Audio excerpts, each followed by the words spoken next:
Masasang bakbakan sa larangan ng biritan. Ready na ako makipagsabayan sa mga tima. Samantala kayo dahil nandito na ako, nag-isang Asia Songbird, Sa dami ng mga peking biriterang sumabak sa hamon. Tatlo lang ang tutungtong sa entablado para patunayan ang kanilang talento. Ako si Roblendo Aguirre, isang Cebuano. Pangarap ko to, kaya ibibigay ko ang lahat para manalo. Hi, I'm Benji Nike, ang pambato ng Taguig City. And I'm feeling any pressure right now. Mas may pressure mga kalaban ko kapag bumirit na ako. Hi guys, I'm Rodrigo Despe from Dasmariñas City, Cavite. Ito na siguro ang pinakamatining hamon na haharapin ko. Kasama ang mga Vox Resident Divas na sina Aisel, Mary Chris, and Jonalyn. Ito ang salpukan at bosesan ng mga fabulous gay divas na sina Roblendo, Benji, at Rodrick. Saksihan ang kakaibang Battle of Voices dito sa Party Pilipinas Vox Challenge.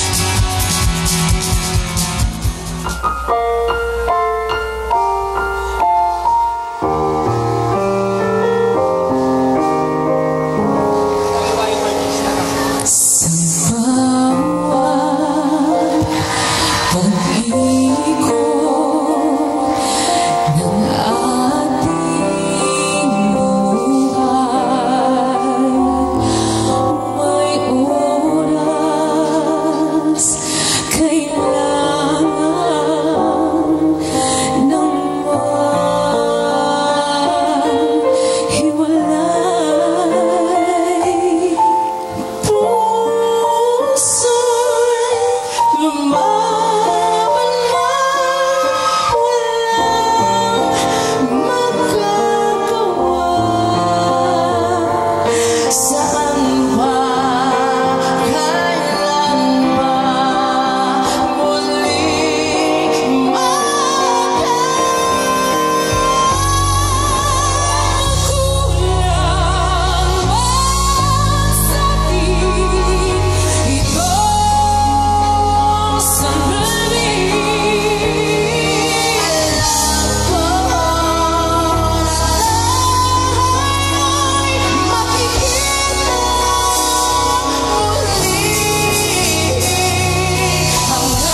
challengers na sumabak sa hamon sa bilitan dito sa Party Pilipinas. At kasama ko ngayon ang ating judges, ang uhusga sa ating challengers, Asia Songbird, Miss Regine Velasquez Alcacid, Queen of Soul Jaya, and of course, PP Resident Musical Director, Mr. Mark Lopez. Oh, Miss Regine, ikaw na muna.